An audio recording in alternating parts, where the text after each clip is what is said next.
할렐루야. 우리 옆에 분들하고 이렇게 인사하세요. 스스로 낙심하지 맙시다. 우리가 살다 보면 낙심할 일들이 많이 생겨요. 종종 생기는 게 아니고 어떤 의미에서는 많이 생깁니다. 왜냐하면 우리가 날마다 소원하면서 바라면서 사는 일들이 그만큼 많기 때문에 그래. 소원하는 일들이 많으면 많을수록 그게 안 이루어지면은 낙심하게 되잖아요. 그래서 여러분들은 언제 낙심이 돼요? 일반적으로 세 가지 면에서 생각할 수 있습니다. 첫째는 하나의 어떤 인간관계 속에서 배신당할 때, 스스로 배신을 이렇게 당했다고 느낄 때 아주 낙심하게 되죠. 신뢰했고 믿었고 의지했고 이제 뭐 그런 관계 속에서 생활하다가 이제 배신을 당했을 때, 근데 거기에 또 물질까지 같이 엮어주면 더 힘들어집니다. 뭐 낙심하는 게 아니라 어떤 의미에서는 좌절까지도 가죠. 아무것도 할 생각이 없어지는 그런 어떤 입장에까지 떨어지게 됩니다. 그래서 첫째로는 배신당했을 때고, 둘째로는 우리가 원하는 게 있잖아요. 소원하는 게 있습니다. 그래서 오죽하면 잠언 13장 12절에 이렇게 얘기를 해요. 소망이 더디 이루어지면 그것이 마음을 상하게 하거니와 소원이 이루어지는 것은 곧 생명나무다, 이렇게 되어 있습니다. 그러니까 소원이 이루어지는 게 얼마나 기쁘고 좋은 일인지를 표현하고 있는 겁니다. 사실 우리가 날마다 소원하고 있어요. 원하는 게 있습니다. 뭐 개인적인 것도 그렇고 우리 자녀 손들에 대한 것도 그렇고 하여튼 모든 일이 다 범사에 잘 되기를 바라는 그런 마음 속에서 우리가 살아가고 있기 때문에 매일매일 소원 속에서 살아간다 해도 과언이 아닙니다. 꼭 여러분들의 소원이 먼저 성취되기를 주님의 이름으로 축원합니다. 근데 다 되면 얼마나 좋겠어요. 그런데 그렇지 않고 반대로 소원이 이루어지지 않으면 우리가 낙심이 되는 거예요. 실망도 되고. 그래서 소원하며 살아가는 게 그게 결코 잘못된 일은 아닌데, 근데 반대로 그게 또 안 이루어지기 때문에 또 그만큼 낙심하게도 된다. 세 번째로는 자기 자신에 대한 실망입니다. 무슨 얘기냐면, 그래 내가 이번만큼은 꼭 이렇게 결심하고 가야지 이러면서 결단하고 가는데 이게 작심삼일은 아닐지라도 한 일주일이나 혹은 한 달, 아니면 좀 길게 잡아서 1년, 그러면 끝나는 거예요. 좀 더 길게 가야 될 부분이 분명히 있는데, 그러다 보면 우리 스스로가 자기 자신에 대해서 낙심하게 돼.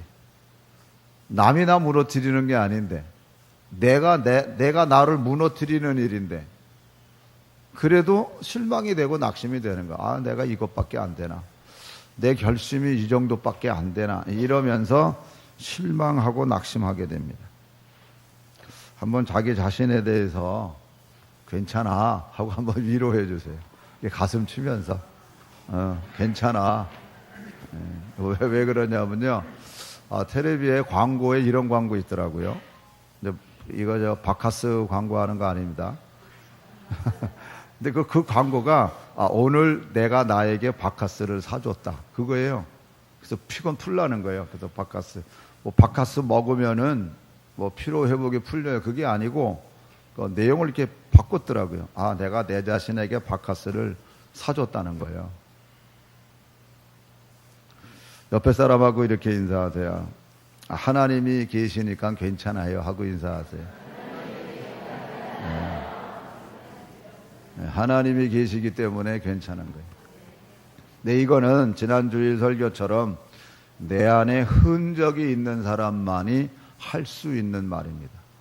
흔적이 없으면 그냥 인사만 되는 거. 괜찮아요.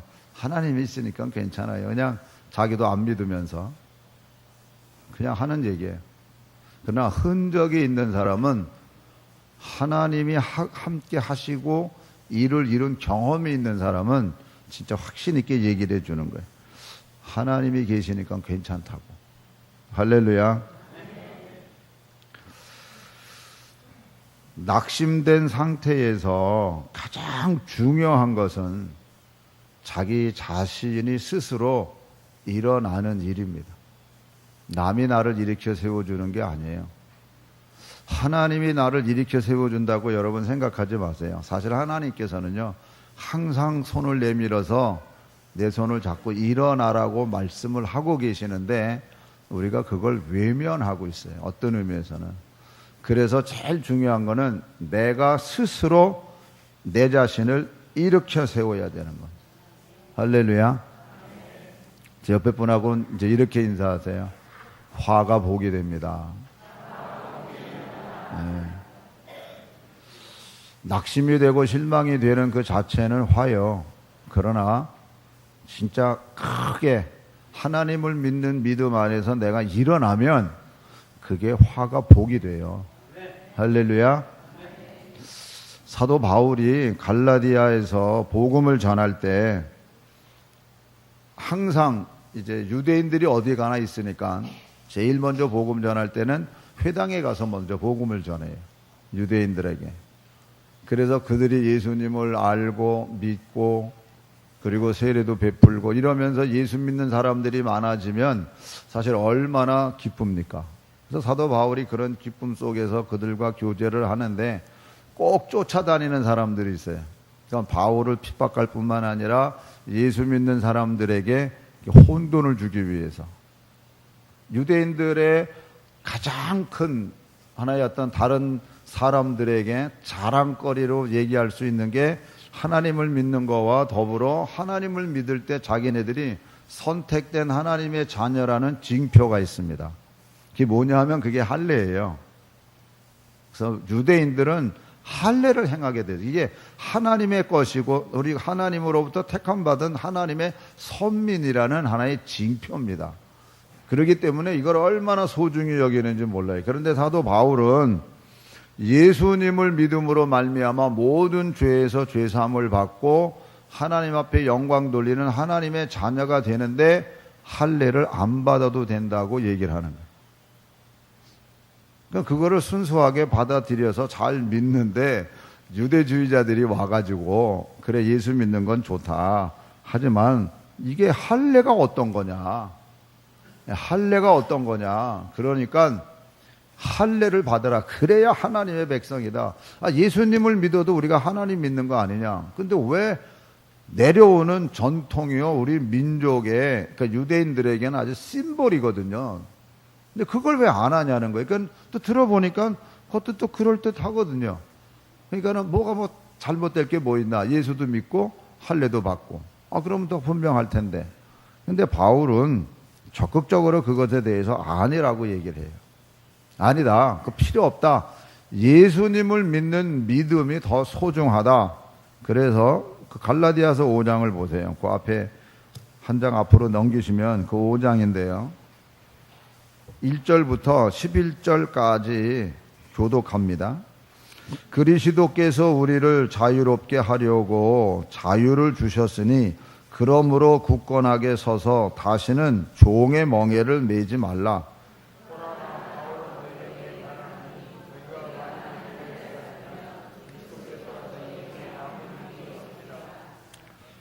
뭐 사실 할례 받으면요 뭐 그렇게 잘못됐나요?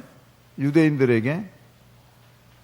그런데 그 뿌리를 우리가 알면, 정신을 알면 안 하는 거예요, 그게. 좀 보세요. 이제 더 읽어갈게요. 내가 할례를 받는 각 사람에게 다시 증언하노니 그는 율법 전체를 행할 의무를 가진 자라.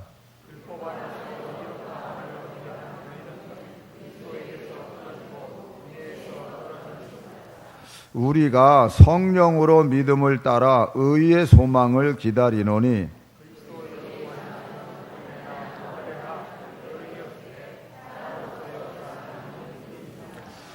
너희가 다름질을 잘 하더니 누가 너희를 막아 진리를 순종하지 못하게 하더냐.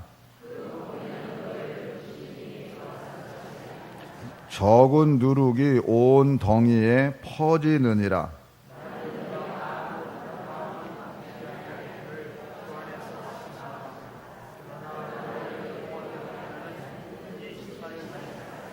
다 같이 읽습니다. 형제들아, 내가 지금까지 할례를 전한다면 어찌하여 지금까지 박해를 받으리요. 그리하였으면 십자가의 걸림돌이 제거되었으리니. 유대인들에게는 할례였고요, 우리에게는 제사였습니다. 기독교의 복음이 들어올 때 제사 드리는 그 일을 금했죠. 이건 난리가 났죠. 이 불효 자식들이라 그러고 뭐 난리를 쳤는데, 돌아가신 분에 대한 절을 하는 것은 우상숭배라고 가르쳐 주었기 때문에 살아계신 분한테 절을 드리는 것은 그건 관계없어요. 그래서 돌아가신 분한테는 제사 드리지 말고, 우리가 하나님을 믿는 믿음의 사람이라 그러면 부모님을 효도하고 공경하고, 그리고 돌아가신 부모님의 기일이라 그랬을 때는 가족이 다 같이 모여서 왜 형제 우애하고 화목하는 그 정신은, 그건 뭐 유교에서의 제사나 기독교에서 믿는 믿음으로 살아가는 사람들이랑 똑같은 거거든요. 어떤 의미에서는 우리가 그 부분을 더 소중히 여기고 나가야 되는데, 요즘엔 우리가 그런 부분에서는 좀 뒤떨어지는 아쉬움이 있습니다. 안 믿는 사람은 오히려 돌아가신 분 기일이라 그러면 제삿날이면 어쨌든 다 모여서 제사를 드려요. 그래서 서로 우애를 다지면서 나가는 그 부분, 좋은 점에서는 우리가 배워야 되지만, 다만 절하는 거는 우리가 안 하는 것뿐이죠. 그 정신은 기독교 정신이나 유교에서 부모님에 대한 효도나 이런 거는 같은 맥락입니다. 이제 그 부분이 또한 걸리죠. 그래서 캐토릭은 복음이 전해지는데 어려움이 있다 그래서 제사 드리는 것을 허용을 합니다. 제사 드리는 걸 허용을 해요. 우리 기독교 안에서도 모 교단은 제사 드리는 걸 허용했다가 이제 도로 그걸 걷어들였어요. 그거는 아니다. 뭐 그 제사 드리고 뭐 이러면은 뭐 할례 받는 거하고 제사 드리는 거하고 또 내용이 또 다릅니다. 근데 그럼에도 하나님의 뜻 안에서 예수 그리스도를 믿는 믿음을 가지고 산다 그럴 때는 예수 그리스도의 보혈의 피로 말미암아 죄사함을 받고 자유함을 누리고 하나님 앞에서 의롭게 되는 것은 어떤 행위에 대한 것은 다 아무 소용이 없다는 거예요.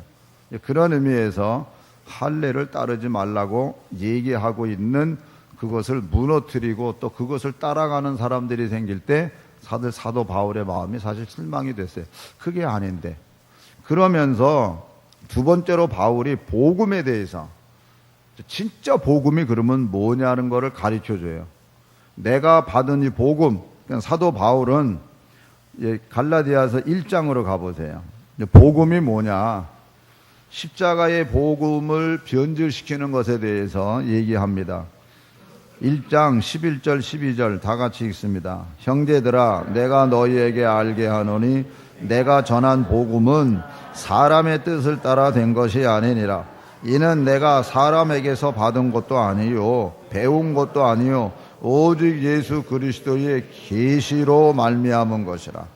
그러니까 다메섹 도상에서 예수님을 만났고, 그래서 예수님이 하나님의 아들이시구나, 메시아시구나, 그리고 성령을 통해서 구약에 예언된 말씀과 더불어 예수님이 어떤 분인지를 그가 깨달아요. 성령을 통한, 여기서는 계시라고 얘기하고 오직 예수 그리스도의 계시로 말미암아 됐다. 그렇기 때문에 내가 전한 복음 7절로 갑니다. 1장 7절 다 같이 1장 7절에서 10절까지 다 같이 읽습니다. 다른 복음은 없나니 다만 어떤 사람들이 너희를 교란하여 그리스도의 복음을 변하게 하려 함이라. 그러나 우리나 혹은 하늘로부터 온 천사라도 우리가 너희에게 전한 복음 외에 다른 복음을 전하면 저주를 받을지어다. 우리가 전에 말하였거니와 내가 지금 다시 말하노니 만일 누구든지 너희가 받은 것 외에 다른 복음을 전하면 저주를 받을지어다. 이제 내가 사람들에게 좋게 하랴, 하나님께 좋게 하랴, 사람들에게 기쁨을 구하랴. 내가 지금까지 사람의 기쁨을 구하였다면 그리스도의 종이 아니니라. 그러니까 천사가 와서 말을 해도 우리가 전한 예수님, 우리가 전한 예수님의 십자가의 보혈을 통한 구원, 이거 외에 어떤 다른 걸 붙이면 그건 다 안 된다는 얘기. 그러니 어떤 행위에 대한 것에 초점을 맞춰서 가는 거를 바울이 허락하겠냐고요. 아주 철저하게 그거는 아니다라고 오직 예수님만을 가르쳐주고 있습니다. 그래서 복음이 뭔가에 대해서, 또 복음 안에 있는 사람은 어떤 사람인가에 대해서 2장 16절로 넘어갈게요. 16절에서 21절까지 다 같이 한번 읽습니다. 사람이 의롭게 되는 것은 율법의 행위로 말미암음이 아니요 오직 예수 그리스도를 믿음으로 말미암은 줄 알므로 우리도 그리스도 예수를 믿나니 이는 우리가 율법의 행위로서가 아니고 그리스도를 믿음으로써 의롭다 함을 얻으려 함이라. 율법의 행위로서는 의롭다 함을 얻을 육체가 없느니라. 만일 우리가 그리스도 안에서 의롭게 되려 하다가 죄인으로 드러나면 그리스도께서 죄를 짓게 하는 자냐? 결코 그럴 수 없느니라. 만일 내가 헐었던 것을 다시 세우면 내가 나를 범법한 자로 만드는 것이라. 내가 율법으로 말미암아 율법에 대하여 죽었나니 이는 하나님에 대하여 살려 함이라. 내가 그리스도와 함께 십자가에 못 박혔나니 그런즉 이제는 내가 사는 것이 아니요 오직 내 안에 그리스도께서 사시는 것이라. 이제 내가 육체 가운데 사는 것은 나를 사랑하사 나를 위하여 자기 자신을 버리신 하나님의 아들을 믿는 믿음 안에서 사는 것이라. 내가 하나님의 은혜를 패하지 아니하노니 만일 의롭게 되는 것이 율법으로 말미암으면 그리스도께서 헛되이 죽으셨느니라. 아멘. 우리가 예수를 믿으면서 가져야 될 신앙의 고백이고, 이 고백 속에서 우리의 삶이 어떤 모습이 되어야 되는가를 한 말씀 속에서 자세히 가르쳐 주고 있는 게 20절 말씀입니다. 우리 한번 다 같이 다시 한번 읽습니다. 내가 그리스도와 함께 십자가에 못 박혔나니 그런즉 이제는 내가 사는 것이 아니요 오직 내 안에 그리스도께서 사시는 것이라. 이제 내가 육체 가운데 사는 것은 나를 사랑하사 나를 위하여 자기 자신을 버리신 하나님의 아들을 믿는 믿음 안에서 사는 것이라. 아멘. 세 가지 의미가 여기에 담겨져 있어요. 내가 그리스도와 함께 십자가에 못 박혔나니, 옛사람이, 그러니까 예수님을 믿음으로 말미암아 내 옛사람은 죽은 거예요. 나의 모든 건 다 죽은 겁니다. 생각하는 방법서부터 행동하는 태도부터 이 모든 건 다 없어지는 거예요, 사실. 그리고 새롭게, 그런즉 이제는 내가 사는 것이 아니요 오직 내 안에 그리스도께서 사시는 것. 거듭남이자 새로운 내 안에 속사람이, 새로운 새 사람으로 내가 거듭난 거예요.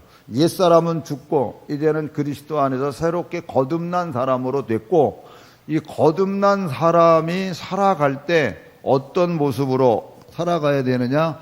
그게 이제 내가 육체 가운데 사는 것은, 저나 여러분들이나 육체 가운데 살아요. 지금 여기 분명히 보면 내가 사는 것이 아니요 내 안에 그리스도께서 사시는 것이라라고 했는데, 이제 내가 육체 가운데 사는 것은 나를 사랑하사 나를 위하여 자기 자신을 버리신 하나님의 아들을 믿는 믿음 안에서 사는 것이라고 고백을 합니다.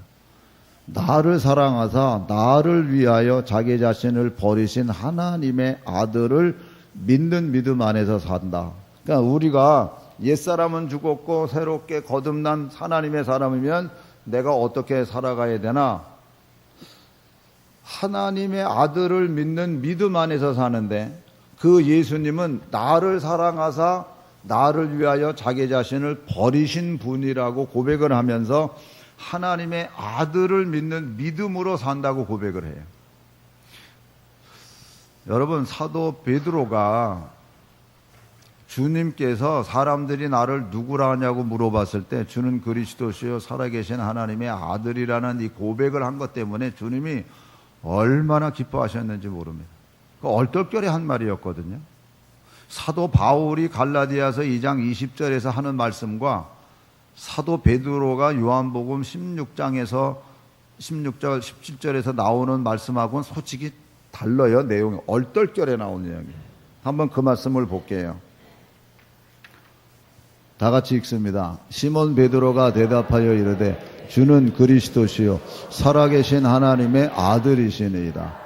예수께서 대답하여 이르되 바요나 시몬아 네가 복이 있도다. 이를 네게 알게 한 이는 혈육이 아니요 하늘에 계신 내 아버지시니라. 또 내가 네게 이르노니 너는 베드로라. 내가 이 반석 위에 내 교회를 세우리니 음부의 권세가 이기지 못하리라. 내가 천국 열쇠를 내게 주리니 네가 땅에서 무엇이든지 매면 하늘에서도 매일 것이요 네가 땅에서 무엇이든지 풀면 하늘에서도 풀리리라 하시고. 아멘. 이 고백이 얼마나 귀한 고백인지. 근데 여기 베드로는요 얼떨결에 한 얘기예요. 왜냐하면 저 말씀 이후에 좀 내려가 보면은 예수님께서 내가 이제 고난받고 십자가에서 죽을 거라고 말씀을 하셨을 때 베드로가 펄쩍 뛰어요. 그러니까 주는 그리스도시요 살아계신 하나님의 아들이라고 하는 말은 했지만 그 깊은 뜻은 아직까지는 모르는 거예요. 그러니까 절대로 그런 일을 하면 안 됩니다. 사탄아 물러가라 이런 말까지 듣잖아요. 어쨌든 베드로의 이와 같은 고백도 소중히 여기셨거들. 하물며 사도 바울이 갈라디아서 2장 20절에서 하는 이 고백은요 주님이 정말 기뻐하는 고백이에요. 나의 옛사람은 죽고 나는 새 사람 됐고 이제는 내가 그분을 믿는 믿음 안에서 살아가는 아주 정확한 답을 가지고 가고 있기 때문에. 근데 이 고백이 바울만의 고백이냐고요. 오늘 저와 여러분들도 고백을 하고 있지 않아요? 우리가 예수님을 믿는다 그러면 나는 십자가에 못 박혔고 이제는 내가 사는 게 아니고 내 안에 주님이 산다고 고백하고, 그리고 그분이 나를 사랑하사 나를 위하여 자기 자신을 버리신 그 하나님의 사랑 안에서 그분이 메시아인 걸 믿고 믿음으로 산다는 거거든요. 할렐루야. 그래서 이 믿음으로 산다고 하는 그 고백이 있기 때문에 오늘 우리도 만약에 이 고백을 가지고 살아간다 그러면 사도 바울과 같은 똑같은 생각 속에서 가야 돼. 근데 어떤 생각을 갖고 가야 되느냐? 빌립보서 1장 6절 다 같이 읽습니다. 너희 안에서 착한 일을 시작하시니가 그리스도 예수의 날까지 이루실 줄을 우리는 확신함. 아멘. 너희 안에서 착한 일을 시작하시니, 내가 사는 게 아니고 이제는 내 안에 주님이 계신다 그랬잖아요. 그러니까 내 안에 계신 주님이 내 안에서 악한 일을 하지 않으세요. 착한 일을 시작하신 이가 그리스도 예수의 날까지 이루실 줄을 우리는 확신하노라. 할렐루야. 그렇기 때문에 너희들이 선한 일을 하다가 스스로 낙심하지 말라는 거예요. 낙심할 이유가 없다는 거예요. 왜? 우리 안에 일을 시작하신 그분이 끝까지 우리를 지켜주시기 때문에. 할렐루야. 그리고 또 한 군데 사도 바울이 고린도에서 전도하다가 엄청난 고난을 겪습니다. 그러면 살 소망까지 끊어지고 당신이 사형 선고까지 받았다라고 표현을 해요. 한번 말씀을 볼게요. 고린도후서 1장 8절부터 다 같이 읽습니다. 형제들아, 우리가 아시아에서 당한 환난을 너희가 모르기를 원하지 아니하노니 심에 겹도록 심한 고난을 당하여 살 소망에까지 끊어지고. 잠깐만 여기서 머물러 보자. 옆에 사람하고 이렇게 인사하되 저기까지 갑시다. 네, 세상 말로 얘기하면요 아주 신물이 나온다고 얘기하는, 아주 고생하고 힘들고 그러면 막 신물이 나온다고 표현하잖아요. 근데 저거요, 여러분 우리가 예수를 믿으면 여기까지 가야 돼요. 왜냐하면 사도 바울이 고난에 동참하자고 할 때 그 고난이 저기까지 가는 거거든요. 참 어렵습니다. 자, 그 다음에 볼게요. 우리는 우리 자신이 사형 선고를 받을 줄 알았으니 이는 우리로 자기를 의지하지 말고 오직 죽은 자를 다시 살리시는 하나님만 의지하게 하심이라. 아멘. 자기 자신이 사형 선고를 받은 거예요. 이제 다 끝났다는 거죠. 이제 다 끝. 그런데 그때 너희들 자기 자신을 믿지 말고, 즉 의지하지 말고 오직 죽은 자를 다시 살리시는 하나님만 의지하게 하심이라. 할렐루야. 사방이 다 막혔어도 뚫린 곳이 있잖아요. 쳐다볼 곳이 있잖아요. 어디요? 하늘이요. 하늘을 보면 살아요. 사람들도. 그래서 하나님을 몰라도 하늘에 계신 하나님 이렇게 찾아요. 뭔가 듣은 게 있으니까. 하나님, 정말 하나님이 계시면 살려주세요. 이러고 기도하는 사람들이 하나님을 모르지만 하늘을 보고 기도하는 사람들이 많다니까요. 하물며 우리는 전지전능하신 창조주 하나님을 믿고 있다 그러면 그 하나님을 바라보고 기도해야 돼요. 아멘. 기도했더니 10절 뭐예요? 그가 이같이 큰 사망에서 우리를 건지셨고 또 건지실 것이며 이후에도 건지시기를 그에게 바라노라. 할렐루야. 정말 하나님 앞에서 믿음으로 기도했더니 건져주셨고 건져주시고 앞으로 건져주실 것을 믿는다고 고백을 하고 있는 겁니다. 할렐루야. 사랑하는 성도 여러분, 힘듭니까? 어렵습니까? 그럴수록 더 주님만 붙잡고 가세요. 더 주님만 의지하고 가세요. 내가 뭘 하려고 사람에게 도움도 청하지 말고 하나님만 정말 바라보고 하나님 앞에 기도하면 하나님이 역사하신다니까요. 할렐루야. 그렇기 때문에 사도 바울이 우리를 향해서 너희들이 선한 일을 하다가 절대로 낙심하지 말라고 얘기하는 겁니다. 그러면서 오히려 뭐라 그러냐면 심으라 그래요. 정말 너희들이 심어라. 그래서 뭘 가르쳐 주냐면요, 오늘 본문에서 6장 갈라디아서 6장 7절 8절을 한번 다 같이 읽습니다. 스스로 속이지 말라. 하나님은 업심여김을 받지 아니하시나니 사람이 무엇으로 심든지 그대로 거두리라. 자기의 육체를 위하여 심는 자는 육체로부터 썩어질 것을 거두고 성령을 위하여 심는 자는 성령으로부터 영생을 거두리라. 심는 법칙을 가르쳐줘요. 우리가 어렵고 힘들 때 내 머릿속에, 내 생각 속에, 내 마음속에 분명히 하나님께서요, 구약에서 이런 말씀하십니다. 내가 너희들에게 돌에다가 내 말을 기록해줘서 두었는데 너희들이 그거를 그냥 모셔만 두고 있고 말씀대로 따라가지 않으니까 내가 이제는 너희들 생각과 마음 속에 내 말씀을 기록해놨다 이러는 거예요. 그러니까 우리가 육신의 것들로 육신의 생각을 채우는 게 아니라 성령으로 말미암은 하나님의 거룩한 생각, 하나님의 말씀을 자꾸 우리가 심으면 거기로부터 뭐가 나오느냐? 성령의 열매가 나오게 되어 있는 거예요. 할렐루야. 그래서 성령의 열매가 그 앞에 5장에 보면 육을 위하여 심는 자는 육신의 열매를 맺을 수밖에 없고 영을 위하여 하나님의 말씀과 하나님의 생각을 심는 사람은 성령의 열매를 맺는다고 분명히 가르쳐주고 있습니다. 할렐루야. 2부 때 아이들하고 같이 예배드렸어요. 그래서 아이들에게 나오는 예화예요. 아이들한테 그랬어요. 강아지 2마리를 키우는데 아이들 짓궂잖아요. 왜? 뭐 여러분 어른들도 짓궂잖아요. 너 엄마가 좋니 아빠가 좋니? 그거 어떻게 대답하라고? 아이들한테. 근데 답은 하나 있어요. 자기한테 잘해주는 사람. 일반적인 그냥 농담이에요. 근데 강아지 2마리가 있는데 아이가 아빠한테 물어본 거예요. 이거 싸우면은 어떤 강아지가 이겨요, 아버지? 그때 아버지가 뭐라 그랬는지 아세요? 네가 밥 주는 강아지가 이겨. 이렇게 됩니다. 네가 맨날 밥 주는 강아지가 이겨.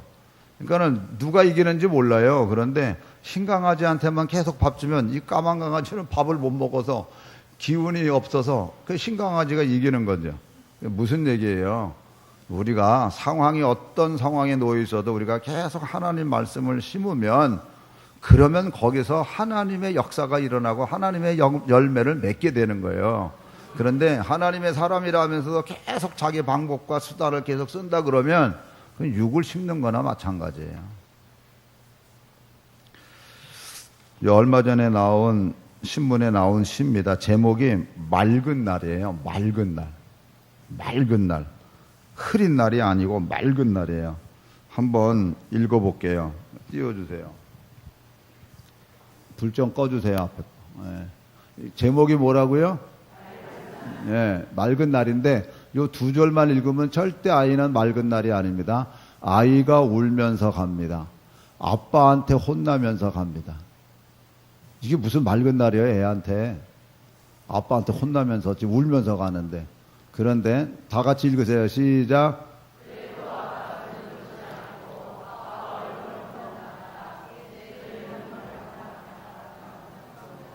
네. 여기 보면 재밌어요. 이 정광덕이라는 분이 쓴 시거든요. 아기가 아빠 손을 꼭 붙잡고 가요. 아이가 울면서 갑니다. 아빠한테 혼나면서 갑니다. 그래도 아빠 손을 놓지 않고 아빠 얼굴 한번 봤다, 제 눈물 한번 닦았다 하면서 갑니다. 어린 아이기 때문에 아빠 손을 붙잡고 갑니다. 어른요, 누가 야단치고 누가 뭐 이렇게 싫은 소리 하고 절대 그 손 안 붙잡습니다. 탁 뿌리치지. 너 없으면 내가 못 사냐. 근데 어린아이기 때문에 울면서 아빠 한번 보고 자기 눈에 눈물 흐르는 거 한번 보고 그러고 붙잡고 가요. 이게 동심이에요. 어린아이와 같지 아니하면 천국에 들어갈 수 없다라는 말씀을 한번 여러분들이 연상하셔야 돼요. 어린아이와 같은 마음, 동심이에요. 그래서 맑은 날이야. 자기는 지금 아빠한테서 야단 맞아요. 그럼에도 울면서 아빠 손을 꼭 붙잡고 가는 거예요. 힘들어도 여러분 아빠 손을 꼭 붙잡고 가시기 바랍니다. 아버지가 누구의 하나님이시잖아요. 또 우리를 항상 인도하고 지켜주시는 예수님이시잖아요. 그래서 아까 읽은 신명기 7장에 보면 내가 너희를 사랑한다고, 내가 너희를 택했다고, 너희가 잘나서 너희가 사람이 많아서 너희를 택한 것이 아니라 너희가 오히려 다른 민족 중에 가장 작다고. 그러나 하나님께서 내가 너희를 사랑하고 싶어서 사랑하는 마음으로, 그리고 너희의 조상들하고 맺은 맹세가 있기 때문에 내가 그 맹세 지키려고. 그래서 하나님이 우리를 꼭 이렇게 붙잡아 주시고 인도하시는데 우리가 그래서 하나님 손을 우리가 붙잡고 가야 돼요. 우리가 외면하면 안 돼. 뿌리치면 안 되는 거예요. 그래서 신약에서는 예수님이 뭐라 그러세요?